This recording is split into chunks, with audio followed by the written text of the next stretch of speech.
for this talk. This is the series of policy talks that EGROW Foundation has been organizing for nearly a year now. As you know, that we are a policy-oriented think tank, and we believe in research-based policy advice.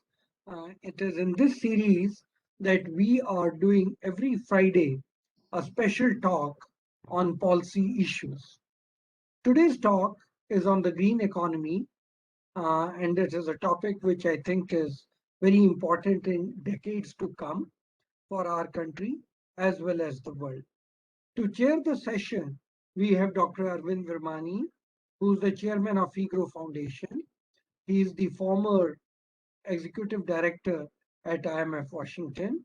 He's also the former chief economic advisor, Government of India. In his long career, he's been with the Planning Commission. He's been the director of EGROW, another think tank, and he has published extensively in refereed journals. He has a couple of books also to his credit. He's an expert on national security issues, besides an economist very well known and par excellence. With this, I hand over the session to Dr. Arvind Vermani to conduct the proceedings. Thank you, Dr. Charan Singh. Let me start by introducing Dr. Vikram Soni. I've known him since we did BSc in physics honors together many decades ago. But I became an engineer and economist, and he went on to become a professor of theoretical physics. So he is still the emeritus professor of physics at the Center for Theoretical Physics, Jamia Millia Islamia, and at JNU.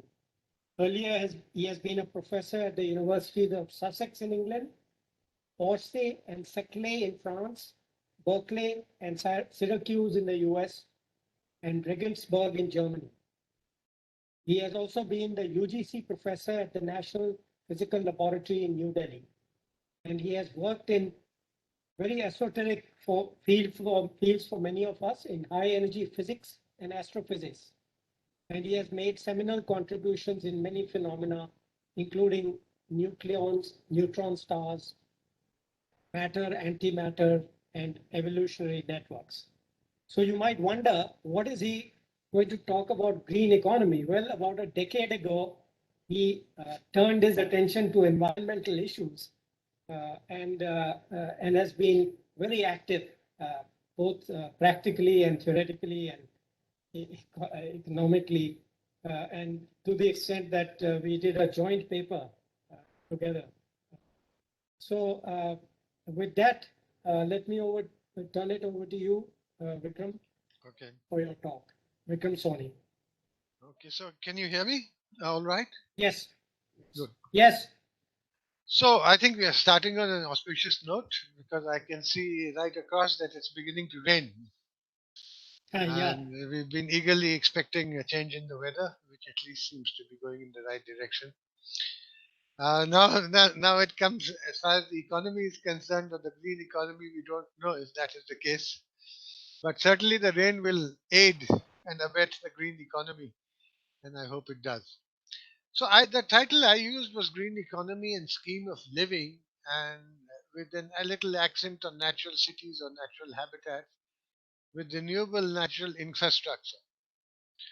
And I thought I would put this right on the flyer for the simple reason that we are not used to looking at natural infrastructure. As a matter of fact, somebody might well ask, what does that mean? So, what natural infrastructure is the infrastructure provided by nature. And this reminds me of a kind of professor whom we used to have called Balbir Singh. We used to just turn the words around and say natural infrastructure is infrastructure from nature. And the point is that we take it for granted and we haven't really invested enough wisdom, time, research, understanding to become enlightened enough in ways of using it, because if we had, we would not end up actually simply destroying the living planet. And first, I must thank you that I'm trespassing on hallowed ground of economists. I'm not an economist, neither micro nor macro. But then economists are also concerned with the scheme of living, and that's why I put it there. So when it comes to the scheme of living, you cannot, it has to be perennial, otherwise it would not last. It would just come to a nasty end. And then it can't, I guess the economists would agree, and I hope there are quite a few economists actually listening to this. The economists would agree that a scheme of living is not just economics, it's a little bit more than that. And I'm going to actually try and make these links. So let me move on to say what has happened. So the next transparency just shows you what is the plight of the world today in terms of air, water, land, biodiversity, energy, pollution, population, and food. And although we seem to be traveling along this and we seem to have enough food and we seem to have more than enough population and perhaps more than enough energy, biodiversity, land, water, and air are getting degraded day by day. So something is not quite right. You might look at it in a different way as people do. So this is somebody else's transparencies I'm using who works with the foundation, which is the Pi Psi Foundation. The engineering is usually very invasive and like river linking, dams, infrastructure, and even in foods. So, of course, we had the Green Revolution, which gave us food security and saved us from famines, which was quite wonderful. But they left something behind, which was depleted soil, and we are now actually going through a phase in which the soil in most of our agricultural lands is not only getting degraded, but sometimes is getting impossibly unfertile. So, what went out in a more poetic way was groundwater and earthworms. Okay. And so this is producing all kinds of possible blights and diseases and perhaps pathogens, which is a familiar word these days. So let me start with a little busy kind of anagram. And that is that to work with the planet, we need to know how the planet works, right? And now that's what we are going to talk about because mainly we are going to talk about how we can work to a green economy or a scheme of living which is non-invasive to the planet. Okay. Okay, so how does the planet work? Well, the planet works. I'm now departing into what you might call, and it's not even biology, it's something that everybody should know. What is the principle of life, the principle on which life works? Well, of course, there's natural balance, but we don't really understand how even a single cell works, leave alone a large entity like a human being or another mammal, or even a cockroach for that matter. But we know that there's something called homeostasis, but we don't know how it works, which means that every living organism, from a plant to a tree to an insect, keeps, to the planet actually, keeps its balance by, for example, we keep our temperatures fixed. It doesn't matter whether you're in Antarctica or whether you're in the Sahel Desert, but your body temperature will remain 37 degrees, which is very interesting because that is how our metabolism is programmed. I shouldn't say programmed, configured. Okay, why it is configured that way, how it is configured that way is a mystery. But it's not just that. Every time you have a blood test, you have 50 parameters which are all tested. And they all have to be pretty much within a small little range. If they are not, then you really get sick. But now I'm not going to go further into this. I just want to say that homeostasis means that there is a natural balance and a natural metabolism which is unique to every creature on the earth. It doesn't matter whether it's an earthworm, it doesn't matter whether it's a tree, it doesn't matter whether it's a human being. That is the property of life. And now, if to come to economics, because we often find that economics is something that has a lot to do with growth. Every time that we find that our growth of our GDP is coming down, it sends a shiver down everybody's back. And when it goes up, then everybody thinks you're doing very well.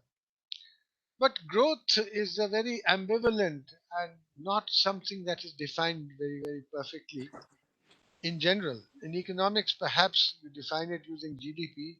I do not know if that is a good index. For example, Bhutan uses um, happiness as an index and not just growth.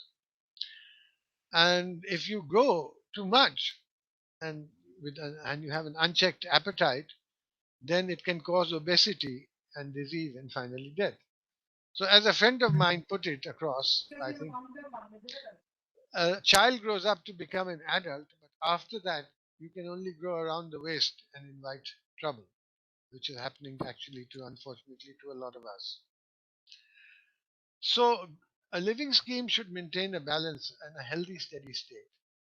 And the same should perhaps apply now. This is what I want to bring into our economies, but also to our cities and our consumption. So, for growth to be sustainable, the growth has to be to a healthier state.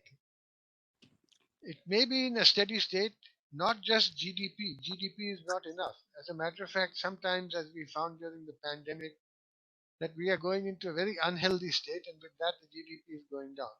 But if the GDP keeps going up, then finally, who is going to suffer? Well, the planet and the resources, all the natural resources are going to go away. So you can't just grow. And, somewhere growth has to be sustainable, and that means that you have to grow to a healthier state, which is very relevant in today's day and age, because at the moment we are going into a more and more unhealthy state every day, what with climate change and pandemics. So what we want, we must decide what we want is some kind of quality of life, which at least you should have good air, you should have organic food, you should have organic water or mineral water and natural soil. The paradox, which is very evident now, and as we sit in Delhi today, is that now our modern cities are becoming concrete jungles, which are way beyond their carrying capacity. And we need purifiers for air, we need purifiers for water, we need air conditioning to combat warming. And as time goes by for everything, we need purifiers for food. We have to go into organic food. So this is a problem of pollution of recycled waste. And that has been going on in our part of the world for a long time. Perhaps it's a little bit better in places like Europe. I don't know about the United States, maybe. But there is a problem with pollution everywhere, actually. Why is there a problem with pollution?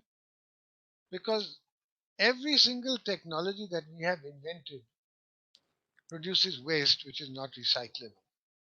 So more and more technology is now, and more of this technology is now used to restore the essential services that were provided by nature. For example, air purifiers that from the house, water purifiers we've been using for donkey's years now. So what is happening is that even in terms of economics, there is a ballooning economics and a huge cost of restoration of the natural essentials of life. And one of the consequences of pollution, or which you can call it something else if you like, is including the degeneration of health and including the pandemic. So, right now, I've just covered a little bit of ground to show you that perhaps we have to define what we are looking for. We cannot go purely by, and that's what this is not supposed to be, considering that I'm not an economist. I'm a physicist, and physicists are not supposed to be dabbling in such things, but then one is interested in life. So, if that is the case, then one has to look a little beyond just simply GDP. Okay, so let's try and look at the world now before we decide on how we are going to find solutions to this. So, first, I want to look at some global dilemmas. And global means you're talking about scale. And when you say it's a global dilemma, it means the scale becomes a planetary scale. So, what are the global identities that we have in evolution? Well, life over here tells you the first thing that comes to mind is the air. Now, let's see what happens, how the planet deals with it. If you have a forest fire, and we've been having a lot lately, more recently in Canada, otherwise in California and Portugal and Indonesia, you get toxic air. Supposing this air just stayed where it was, it got fixed, then the forest would die completely and all life in the forest would be dead completely, including all the insect life, and the soil would be dead, it would become a desert. But what does the air do? Within a day or two, it is dispersed, the toxic air is dispersed to minuscule pollution, dispersed into minuscule concentration or dilution all over the planet. And that's why people are so concerned about climate change. And then the rain comes and the forest restores. So it has a restorative role. So there is a global identity, the air, which is all over the planet, which works as a safety net. And that is why we have survived so long. If it did not, the planet would be a dead planet. Not it would have been dead a few billion years ago, not just today. The oceans and the soil are also they recycle a lot of organic waste using natural cycles as they are called, and they also act as safety nets. So you can dump a lot of organic waste into the ocean, it will all get consumed, it will all get decomposed. There are enough organisms, both in terms of multicellular organisms or fish or archichids or all kinds of things, which will actually decompose it. And then the cycle will roll on because some of them will emit carbon dioxide, which will get absorbed by biomass, and things will grow again, and the cycle will go on. But look what we have done. Our creation is the unnatural planet. Now, the global market economy, here's where we come to the economy. At the moment, which is the predominant economy in the world, is a profit net. You can't run an economy or a company or anything without having a profit. That makes sense. But the whole thing, if it is entirely a profit net, then what does it do? It fuels consumption. There's an endless gratification for goods, and there's an endless amount of waste that is created. And the technology then becomes captive to the market. Now, this is what has happened because we have had accumulated more and more goods, whether we need them or we don't need them. That is the way we go, and that is the way that we make a profit. And the scale of our footprint has now become larger than the scale of the planet, and that's why we are having a lot of planetary jeopardy. We have all kinds of planetary problems, and that's why I wanted to define global identities before I go any further. And what I wanted to say is that global identities must be safety nets. And I further want to say that the global market economy till now is not a safety net, it is a profit net. And that is part of the reason why we have these problems. So, to quote Muhammad Yunus, I guess in some sense he's an economist, he had a rather pretty picture of this, or maybe not so pretty picture, but a graphic picture. He said inequality, which is one of the things that happen as a global dilemma today, is like a mushroom, where 90% of all wealth belongs to 10% of the rich, which sits in the head of the mushroom, and the rest 90% of the other people are in the stem. The head is getting bigger and heavier, and the stem is getting thinner, and soon, therefore, it must break and topple. So, this is just an interesting graphic way of representing inequality. Now, he goes on further to, I suppose, in some sense, to be idealistic and say that just as a person has a selfish and a selfless side, and it must live in balance, and the two must be balanced. But as a matter of fact, he feels that we might have lost the latter. In other words, the selfless side of people is slowly getting to be less and less. And he feels that in the same way, corporations must have a profit and a non-profit profile, which must be equally shared for society to be balanced. Okay, this might be I sound idealistic, but it is one way in which you can look at inequality. Okay, now what are the other global dilemmas that are evident today? And let's look at first pandemics in waste. How did this pandemic happen? Or how did it spread, regardless of where it came out of?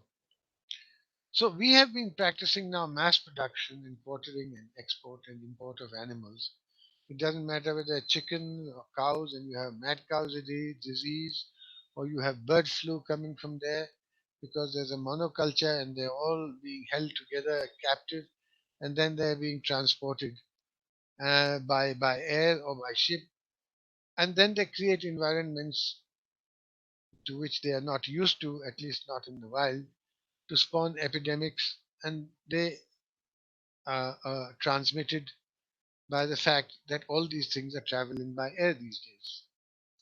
So that is how this pandemic also came, and that is how climate change has also come in a way. That mass production and mass transport, everybody wants everything. So this is the kind of thing that one should actually be aware of when one is going to balance this off with the kind of economics that we are dealing with. The thing that happens when we produce and consume so much is that we have built a huge amount of industrial goods and created uncyclable junkyards on the land, in the sea, and in the air of the entire planet. So, as I said before, every technology we have invented produces unrecyclable waste, which, for a moment, one should pause, is just the opposite of the production system in nature, which is the largest production system that we know, which is biomass or food. Everything that is produced in nature is completely recycled. That is the thing that one has to do. So it is a remarkable thing for 200 years. We have not changed industry or transformed industry to be such that it recycles most of its products and byproducts. Okay, that is the reason that we are getting all this pollution, whether it's the air, whether it's the water, whether plastics in the water or climate change. All these are problems of waste, of unrequited, unrecycled waste. And this is going exactly contrary to how things go in nature. And that is why that natural life and life has survived for so many billions of years, maybe about 3 billion years or close to that, whereas we are heading towards an extinction, according to a lot of people. Okay, so we have lost the balance with nature. So these were the global dilemmas. I'll go through again the safety net. The global economy is not a safety net which is causing a problem because it has to take care. That is how evolution has managed to sustain the planet. The amount of waste which is unrecycled is causing a huge problem. And the inequality is itself a cause of a lot of problems. Now, I just put down a list which is very incomplete, but just a list which I thought had a spectrum to it. There are a bunch of economists who've actually been talking about warnings, sending out warnings about this and suggesting some mitigation strategies, but not solutions. One was Pawan Sukhdev with the Deutsche Bank. I think he did some work a few years ago where he said that the amount forest loss, the amount of capital, natural capital lost from forest loss at that time, 10 years ago, was over $5 trillion a year. Nicholas Stern, who was part of the Labour government in the United States, a well-known academic from the LSE, the London School of Economics, put things in a different way. He said stabilizing carbon dioxide, this is also 10 years ago, would cost 2 or 3% of the global GDP. And if we do not do it, then it will cost us up to 20%. Pan Yu, who has since left, actually, or maybe he was removed by the Communist Party, was the environment minister of China, also more than 10 years ago.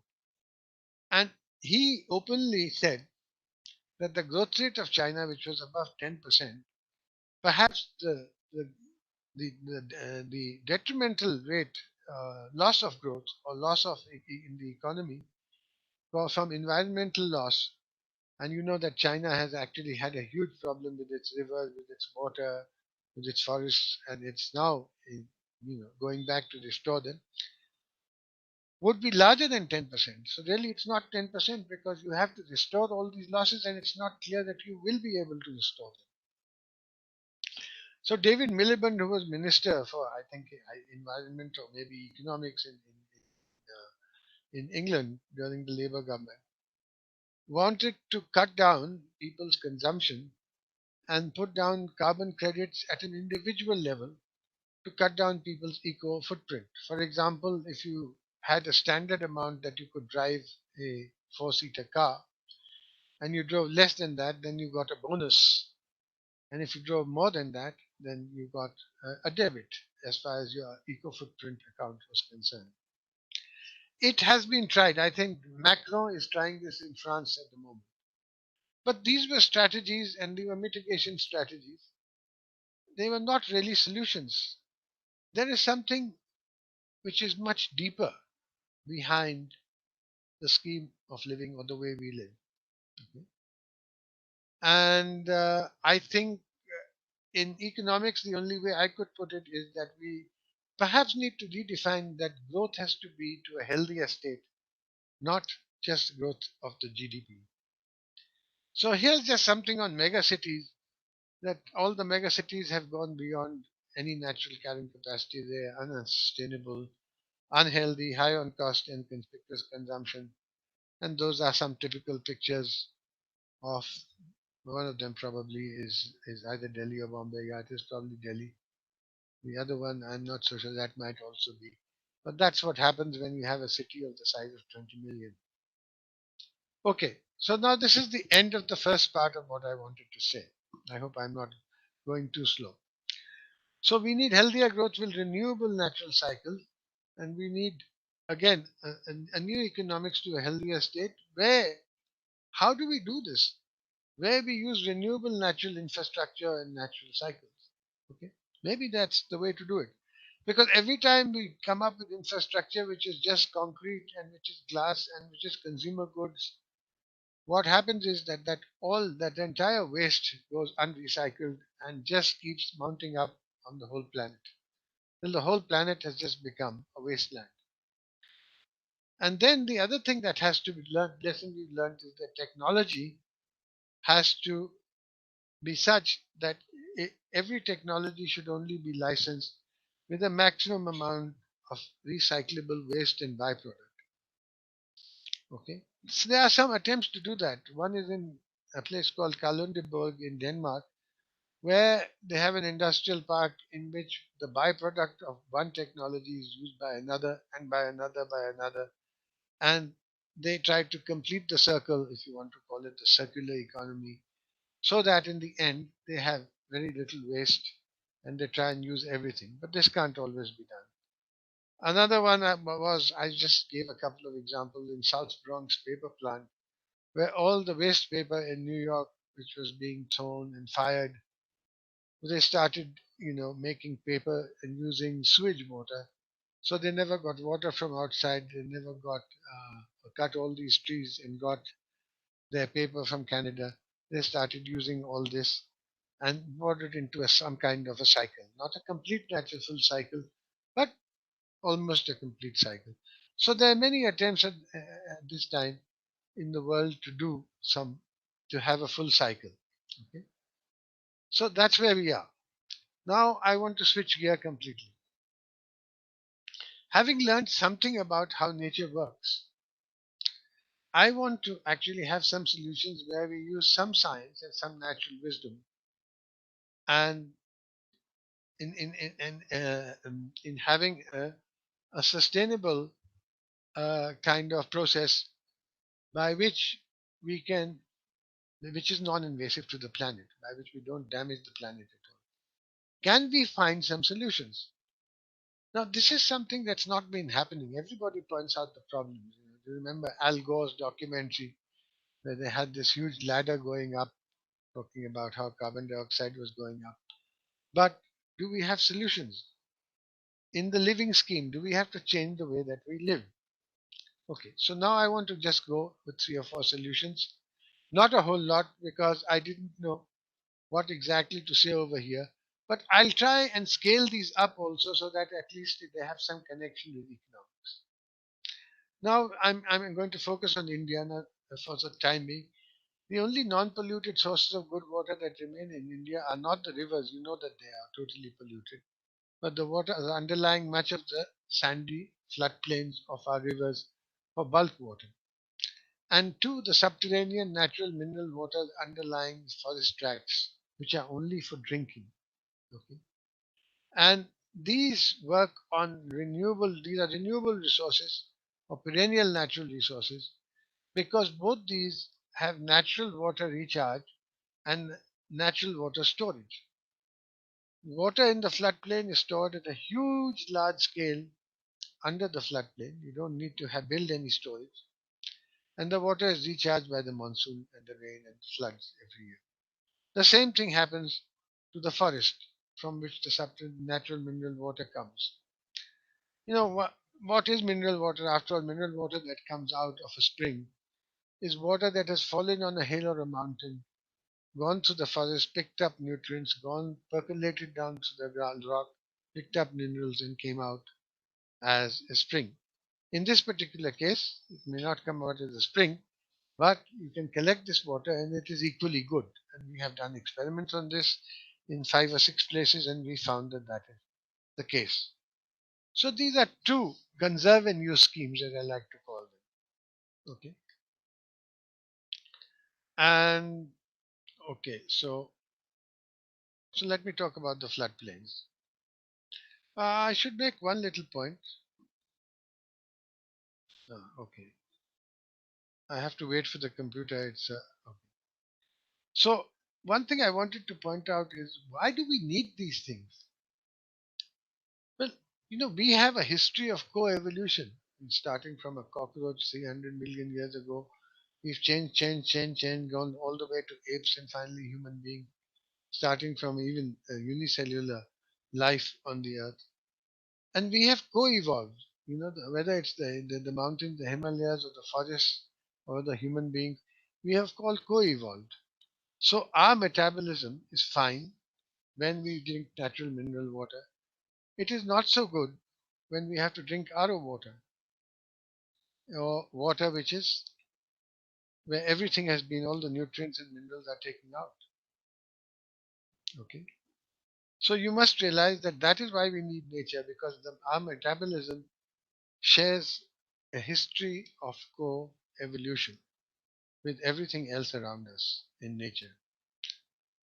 Okay, I thought maybe should I stop for a minute? Maybe somebody has some questions instead of going right straight to the end. What do you say, Arvind? No, we will have questions at the end. Please go ahead and finish. Okay. So one example I want to give you is the example you see in front of you. What happens in a river floodplain? So this is sand from a river, and if you take equal amount of water and start pouring it, you'll find almost half the water goes into the sand.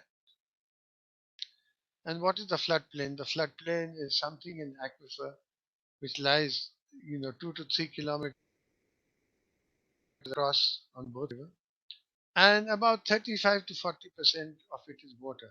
And this can go from 5 kilometers wide to 20 kilometers for the Brahmaputra and the Indus and parts of the Ganga, and 100 meters deep.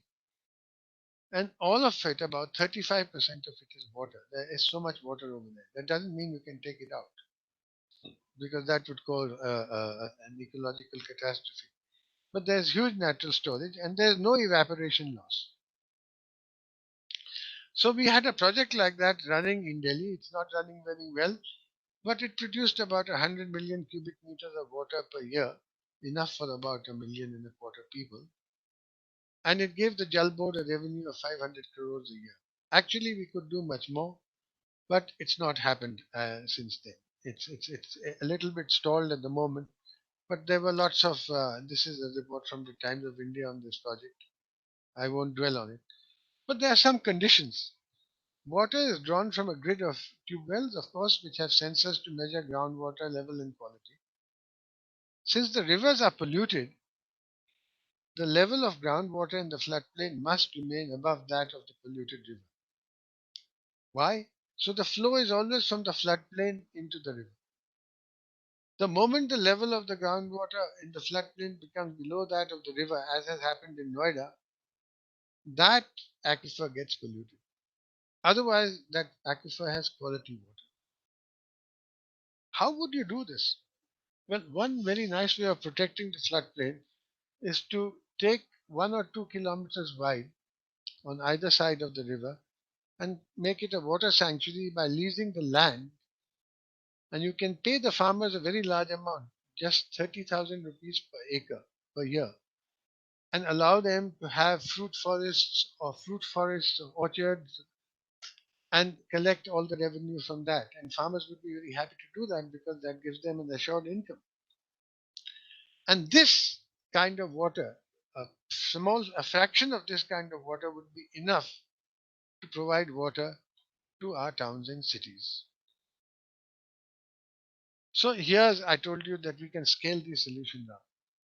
The total river length in India would be about 25,000 kilometers of river, of which just the Ganges and its tributaries, about 10 or 12 of them, or 14, are about 12 to half of this amount. Then you can estimate this is the width of the floodplain. This is the annual average rainfall. There's a porous sand which recharges quite a lot of water. It's a reasonable estimate. So we can total floodplain recharge is 50 billion cubic meters. If you use half of this, it is enough water at 150 liters per day to provide for at least 0.5 billion people. And if you take the average subsidized DJB consumer rate of rupees approximately 40 per kiloliter, you could therefore charge that for all towns and cities, but they would be getting good water from the protected floodplain, and it's protected, and the farmers would be quite happy with it, and you would be making 100,000 crores. So as I said again, you must conserve a 1 or 2 kilometer wide floodplain on both sides and give lease 1,000 rupees per acre. Then the lease cost would be close to half, maybe a little more than the total revenue. So it will still provide a very good profit as far as the city is concerned or the town, and it will provide a great living and profit to the farmers. So this can be scaled up, but somehow this whole project which came from Delhi has not been used in the country as yet. Okay? So I can show you that this can be used. I'm going to skip these slides on the environmental flow of a river, but we can maybe take it up in the questions because I think we are going a bit slow. Okay, now mineral water. So this is a place near Haryana or Delhi, which is a part of the ridge, but I think we should have had a better picture with a better forest over there. But all this forest gets water, and some of the water collects in lakes. A lot of the water goes down through the cracks and collects under the ground. So there's a natural storage, and 18% of India is forest, half of it is degraded. Wherever close to a town or village, it can be declared a water sanctuary, and a small fraction used to provide natural mineral water for them. Why a small fraction only? Very small. We need only 2.5 to 3 liters per person for drinking. And this water is like a natural mineral water, and it has a great health benefit. So it is a double whammy because you get fantastic health benefit from this. Otherwise, you'd have to spend a lot of money to get the supplements and the minerals for this. And right now, that water costs 50 rupees for water which is Himalayan, for example. So we can do this for a very large part of the country, like the whole of Rajasthan. The Aravalis can be a water exporter, and all the eastern Ghats, the western Ghats, all the forest in Kerala and everywhere else. And there are some places which will not have it, where of course you'll have to grow a forest, but I think that is pretty much on the cards. But a huge amount of places which we have, you can actually have mineral water at this rate, at a rate of 2 rupees per liter. What do you get for 2 rupees a liter these days? Okay, then I want to talk a little bit about how one can make cities using such natural infrastructure. Okay, so here's an example which we gave for Amravati, which was supposed to be the new capital. And you can see that this is like a chessboard with green squares and built up squares alternating with each other. And Using these solutions, we came up with the blueprint for a natural habitat of city which will be self-sustaining in water and from the river floodplains, the Krishna River in Amravati. Organic vegetable produce would be coming from these squares. Some of them would be have vegetable fields, and they would have pasture. So milk would also be there. So it would be self-sustaining in all these three things with an architecture of natural temperature control. And this will make these habitats non-invasive and energy lean. And the hinterland can provide them renewable energy, solar and wind, and create a lot of jobs in the rural hinterland. Some of this work is done with Romi Khosla and Arvind Vermani. And you can see that the energy, how it comes down, is you get green convection from the green parts and blue convection from the river. And if you have hollow walls, you can get up to a 10-degree drop in temperature and save a lot of energy. And you can have tree-lined bicycle paths for the city of a million, only 7 kilometers down. So we estimated cost of living is down by 1/3 from the big city, because big city everything has to be imported, and sustainability is up from 10% to 80%. Okay, so this is not just a pie in the sky. Unfortunately, Mr. Naidu did not take up this thing. So the last thing I want to talk about is that you can also think of 50 or 100 villages. You can think of self-sustaining rural habitats, which would be self-sufficient, and they would be self-sufficient on milk. Cooperative farming and forestry have community forests for mineral water and regulate climate, and greater share of its goods and services would be provided there. And we can have these conserve and use solutions if you happen to be near the floodplain, or otherwise you can sell quality water to the towns, and they can also become revenue rich renewable energy hubs, as they have land which urban concentrations don't, and they can build services and vocational institutions of this kind. And the basic thing is the net value of such habitats should surplus value should exceed the import of goods for them to have a stable balance in export value. In other words, rural habitats are not like that now. We could think of having such rural habitats.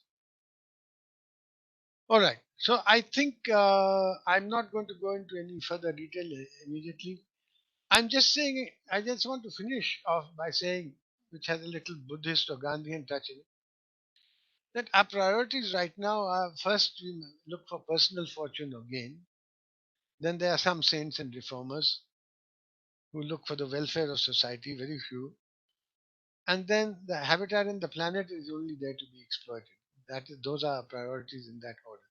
These are the three identities: a personal identity, a societal identity, and a planetary identity. If we reverse the priorities, the habitat and the planet, good air, good water, good food, quality of life, that's the first priority. Then society needs an ethical value system to be somewhat egalitarian, to equalize it, which is like dharma. And then, of course, there's plenty of scope to be an entrepreneur and person. If we reverse these, no matter what the system, then perhaps we can change the way we live. So we forget about standard of living and conspicuous consumption and move on to quality of life, which is a much subtler thing, which conserves and uses nature non-invasively with recycled technology. And there's a book which I wrote about 5 years ago, which actually goes through a lot of these things. Some things have been added. I think I'm going to stop there. Thank you. Thank you, Vikram. Do you want to Can shut you off give me the? can you give me 1 minute if I have to use the faculties or the facilities? Okay, sure. Go ahead. Can you take down the? Anyway, we can take. Vivek, can you the presentation Yes, sir. can be. Just a minute. Just a minute.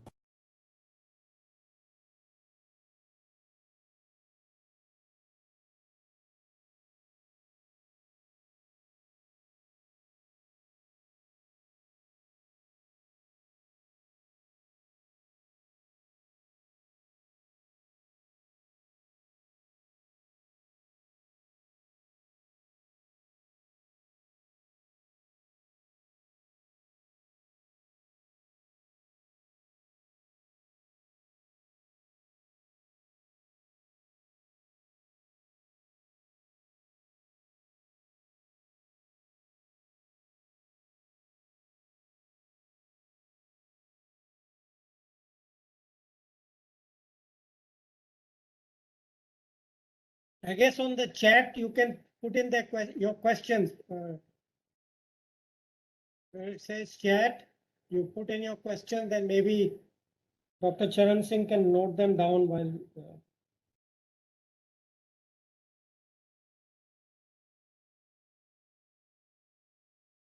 Yeah, okay, Vivek, thanks.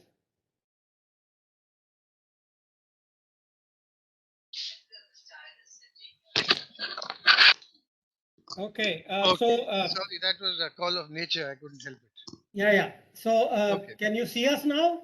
I can't see you. I have to make an attempt how to see you. I mean, the presentation is gone. I don't know what you are on, but. Oh. Well, let me see. Can Vivek give me some suggestions on what to do? Meeting in progress. Sir, Okay, I sir, can see exit something. the PowerPoint and go to your browser. Browser. Yeah, I've gone to the browser. Meeting in progress. Join. Huh? You're joined already? Yeah, I can see you guys. Okay. So let me start off the process by just giving a few points from your. I think the important thing that Dr. Soni brings to the table is his understanding of technology. I think the main points, 2 points I would emphasize. One is that a lot more attention should be given to how society, of course, individuals will do their own R&D, research, technology, but society should perhaps pay more attention to technology which which, for example, recycles waste. Recycling society is something we have mentioned in our vision paper. So that is one aspect which is something which Dr. Soni has been emphasizing. And the second one is the application of the scientific method.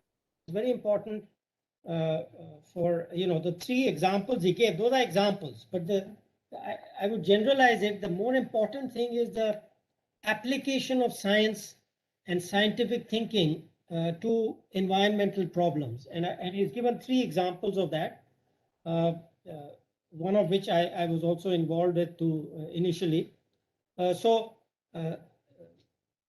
I would just emphasize those and then move on to ask for people's questions. I think we have about 10-15 minutes for questions. Dr. Charan Singh, do you see any interesting questions? Somebody wants to ask a question?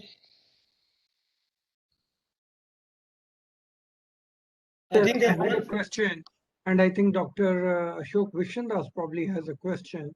I don't So see by Ashok, the but yeah, Charan, in you the go ahead. meantime, in the meantime, others will be. Yeah, there is a question here, but Yeah, you go before ahead. You that, have a question. yeah. Dr. Soni, this was really interesting, and coming from a physicist, far more interesting. We have been thinking about alternatives to GDP and green economy and Bhutan's happiness indicator, and in that context, your presentation was really contextual and very, very illuminating for us. Now, I also agree your last slides were very good, where you spoke about environment, and we believe in our own country where we treat air, water and earth as father, mother, and the guru. Very, very important that environment plays a very important role in our development. So thank you for that presentation and connecting us back to the basics again. I have been wondering, there have been, and today also there's a very big news item, this forest fires that take place in the USA. And it's been long that I've been wondering the wood that gets wasted there, the air that gets polluted there, especially around LA. Last time when I was visiting, I saw the devastation of the fire in nearby areas. Are there ways, and are there ways to protect the forests from such forest fires? And one of the ways that was in my mind, in countries like India where forest cover is less, the need for wood is large. Can we harvest the wood in those forests and use it to transport? It could be used for anything. better than plastic furniture, better than plastic utility products. We could use it and probably improve the overall carbon footprints. Any thoughts on this, please? Yeah, so I just want to say that, see, we are talking about countries which have a large amount of forest cover, like the United States or Canada, and even Siberia for that matter, which is a huge amount of forest. So these are natural phenomena that are happening because of the change in climate, because of global warming. It's sometimes very difficult to avoid these things, because of what's happening. And the farming forestry has been done, of course, for a very long time. But in India, we are desperate situation. We don't have any good forest left there, only 8%. So the thing is, unless forestry becomes a part of agriculture, I skipped the slides on agriculture actually, but I could. 80% of our water goes on agriculture, and whereas in 30% of the water in the US goes on agriculture. China even produces what it does at half the amount of water. Israel at one-fifth the amount of water. So the rivers don't flow because of that. So what I'm saying is that actually even the natural habitat I was talking about, forestry and crops have to go together. And water intensive crops have to go to places where we have water intensive climates or monsoon. And not in Punjab or over here we can't grow basmati in Punjab, Haryana and Delhi Western UP. These are places with 100 centimeters of rain. So if forestry becomes part of and the floodplains, the best way to protect the floodplain is to have this 1 or 2 kilometer stretch on both sides of food forest or fruit forest, because they are not water intensive and they protect the floodplain, and the farmer will get his money in any case. So now some as long as the farm forestry becomes a big thing and we get to 30% of the land area as forest, I think some of the things that you talk about can be done, but they should be done carefully so that actually, whether it's converted to paper or cardboard or wood or whatever, it should be recycled constantly. That's the only way I can perceive it. As far as saving is concerned, to save Siberian forests and forests in Canada, if the temperatures go up to 50 degrees, it's very hard. And the only way to do it is not to disturb the climate. Because I said that after forest fire, the rain comes and the forest rejuvenates. So I think on such a large scale, yes, you could have forest lines where there is no forest, but these fires are huge and the winds are so strong that you'd have to have very large tracts. They have these otherwise these forest lines in between the forest, which are made empty. And yes, maybe it is possible to use some of those things. But the idea really at the moment, as you know from the climate programs, is to increase the amount of forestry in the world, where we've been decreasing it by over, I don't know how many millions to 2 million hectares or 20 million hectares a year. So I'm giving you an answer to the question as to what we might do in India at the moment. What the people who have a lot of forests would do, it's a difficult thing to say. But yes, they could do something to save those forests. But they do a lot of forestry there. I mean, they're all lumber countries. British Columbia. All the Sardars migrated there. They were in the lumber industry, and so in Siberia too. So now you're talking about India, and the only way, in any case, we have if we have 8% good forest, we should be up to 30%, and a lot of the farming should, because it enriches the soil also. So forestry has to become an integral part of farming. That would be the right way to do it. And some of those forests can be used, because if one plot of land is farmed 1 year and forest grows in another part after 10 years or whatever, or 12 years or whatever in the cycle, that forest could be cut and replanted. And you can do things of that kind. Thank you. There's a Dr. R.P. Bhaskaran who has a number of questions. Dr. Bhaskaran, would you want to ask your questions yourself? Dr. Yeah, Bhaskaran? Yeah, go ahead. Yeah, no, first of all, thank you, Dr. Soni, for this wonderful presentation. And you actually highlighted some of the critical issues as well as, explain and how we can handle it. But from the ecological economics point of view, I have few discussions. One is like in the sustainable development discourse, many of your suggestions also actually based on the degrowth theories proposed by this degrowth activist and all.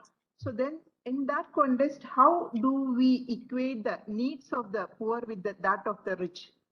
Because there is a lot of gap is there. They also has to come up. So how do we do that? And second is that when we are proposing green technologies, there is one issue is that green technology also causes a lot of challenges. And like when we move to renewable energy, the storage is an issue. And when we move from currency, paper currency to cryptocurrency, that its impact is much higher than many other technology also creates a major impact. And how do we actually analyze that? And third question is, see, one major reason for the ecological impact is the conflict, like war, and so many issues are happening with regard to the conflict in the world. That's also impacting our sustainability very badly. But unfortunately, we can't find that that discussion is not coming into the center point of the sustainability, because peace also can handle a lot of challenges. We are not discussing that. Why we are keeping this outside our sustainable development discourse? I would like to have some discussion on these points. Thank you very much. Okay. Uh, Well, I don't know how much I can. Yeah, okay, okay. So I don't see what I've been suggesting, both in terms of what the floodplains can do. These are all local solutions, and what mineral water. So this will be available to the poor and the rich, right? Good air, good water, and good soil is something like if you had good air in Delhi, of course, you couldn't differentiate between the rich and the poor. But the point is that all these things would be available in those natural habitats to everybody.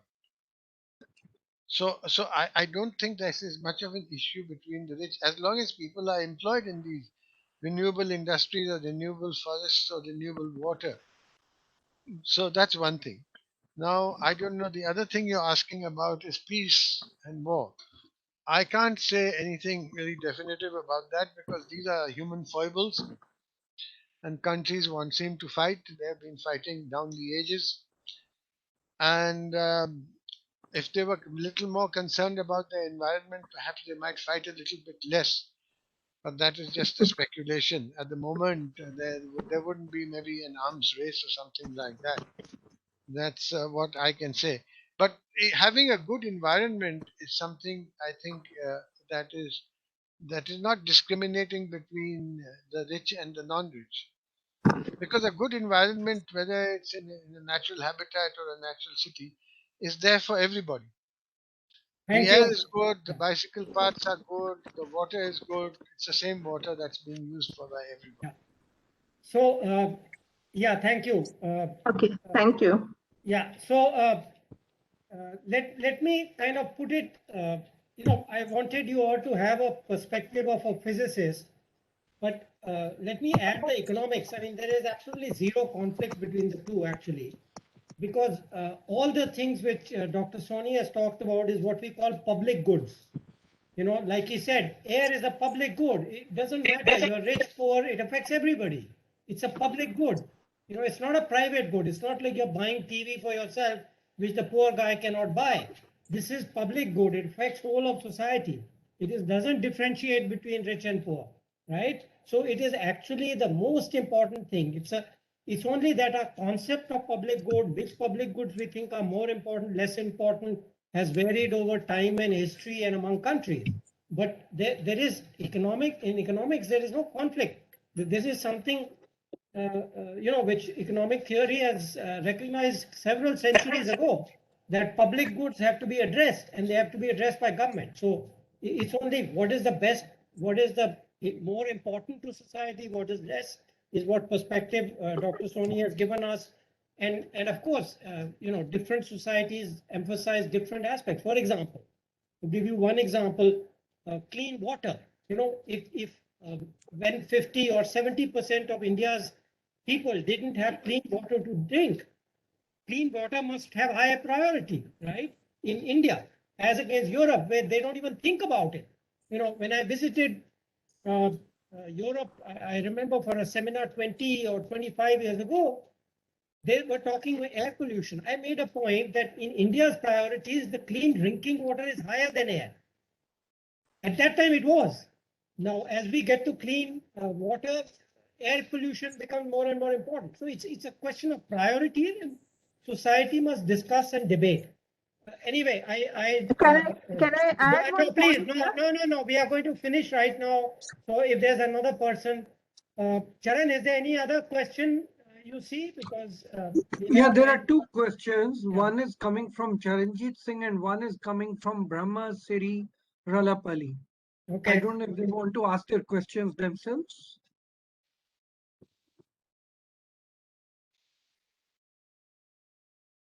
Brahma Siri Ralapalli, would you like to ask your question yourself? You can articulate it better.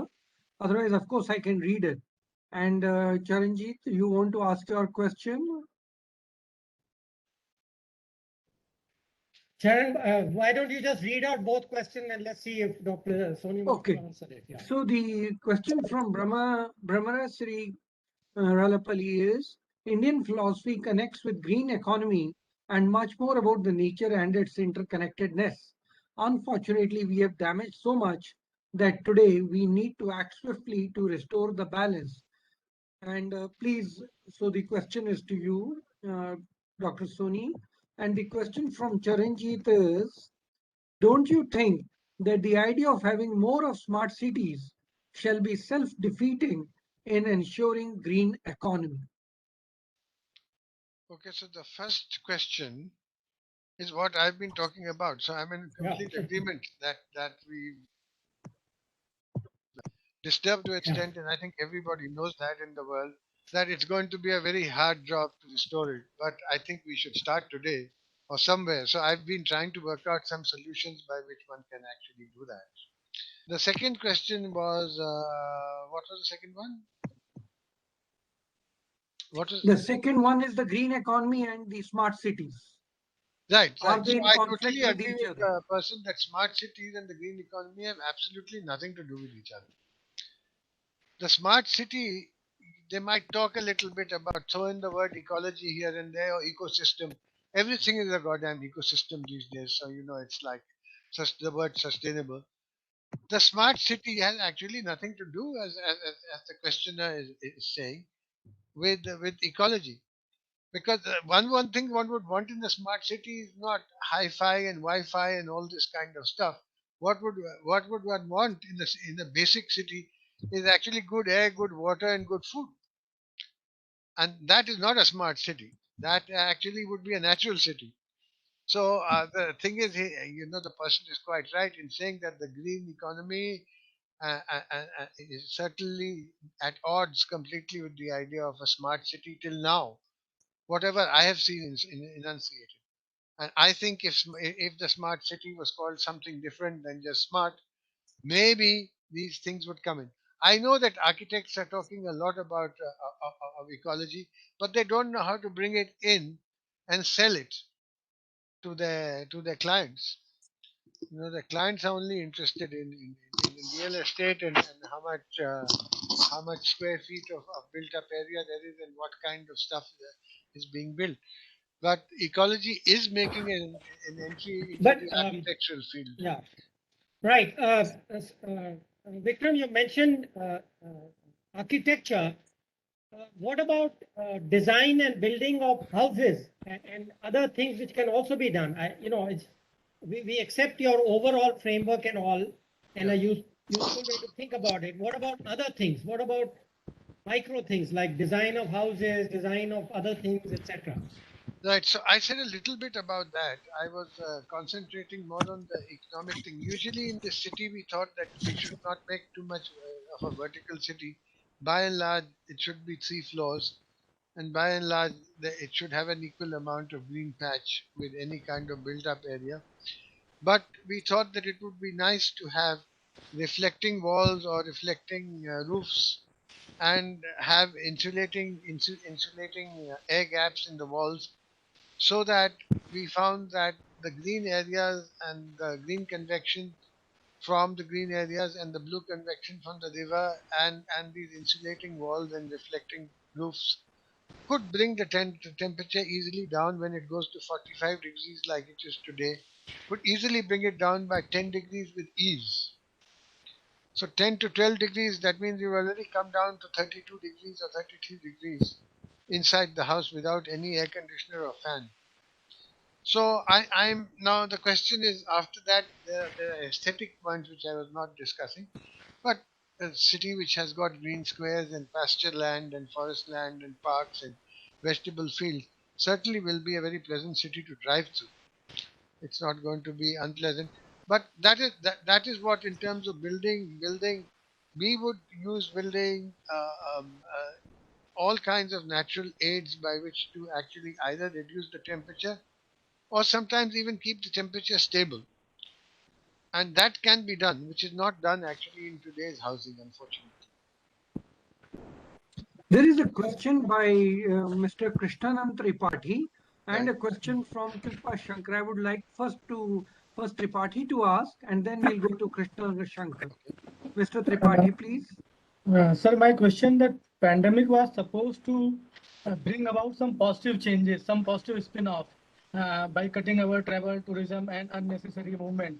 Do you think that it will bring about that change you see happening at policy level, or it will be one of the event and after pandemic is over, we will move forward to the our older path of pursuit of mindless growth? Do you see any behavior changes? Yeah. I think this question should be addressed to the economists and not to me. What the pandemic showed was, because of people being locked in or moving less, was that the air became purer and the earth became greener and the birds started flying everywhere. Now, that is something that people have noticed, and there are a lot more people bicycling in Delhi today than there were before the pandemic. These are some of the things that have happened. Whether the pandemic is going to actually get people back to the same kind of economics and the same kind of cities and lifestyle is a difficult question to answer. I don't know if it goes that far, but it will have a limited extent. To a limited extent, people have become aware of the value of such things. Anybody who's bicycling long distances or whatever in a city like Delhi is concerned about the air. And if there's too much sickness, of course you get concerned about you're concerned about the water and things like that. And if you've got to spend 3 hours commuting, you are concerned about commuting, so you're concerned about the carrying capacity and overpopulation of a city. So I think there will be something, but whether it will percolate through, because the thing is that at the end of the day, inside the city is a money making machine. And you have to be very careful about this urbanization question. So the question I was raising, I'm taking I'm going slightly off, is that natural city and natural habitat are two distinct things. One is the rural complement of the other, and the other is the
solar energy seems to be the main thing which the government is doing in terms of going to renewable energy. Sorry, anything on melting of snow in the Himalayas?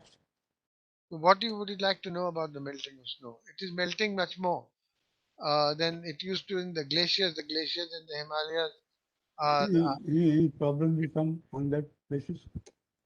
no, but the government cannot do anything about that. You can't do anything about that. Okay, Because that's a very there's long not a, term. That's a very long term project. there's not a discussion, please, just questions, that's fine. We got your question, thank you. Thank you. Thank you. Anil, you Actually- want to? Yeah, Anil, go Thank ahead. you. Thank you, sir. My question is that as we all know, the development consumes a lot of resources, natural in particular, land, water, air, and other resources. And given the kind of development that is currently the model, like all the underdeveloped countries, the developing economies, the emerging economies, they're trying to be like Western economies, the kind of an affluence which the Western economy has. Now, and what we have seen there is the greater development of there has led to greater riches, which has led to greater control over resources. First within their own countries and then across the world, when the entire world was controlled by these powers or these countries. So, given this situation, if this is the model which every country is going to follow, and now that the India and China, the two largest, the two most populated countries, if they are also going to follow the same model of development, and given the size of their resources, do you think that the current model of development is sustainable given the populations that we have? As long as the Europeans were following that model of development, they had limited population, they had large areas of development, areas of land which were available to them, it could be sustained. But now that China has entered the fray and India is also entering the fray, do you think this development is the way we know it is sustainable? And secondly, do we know or shall we say that development up to a point, the civilization has developed up to a point, up to this point, fine. But if we develop beyond this point, then it will not be sustainable no matter what. Okay, so that's a very important question.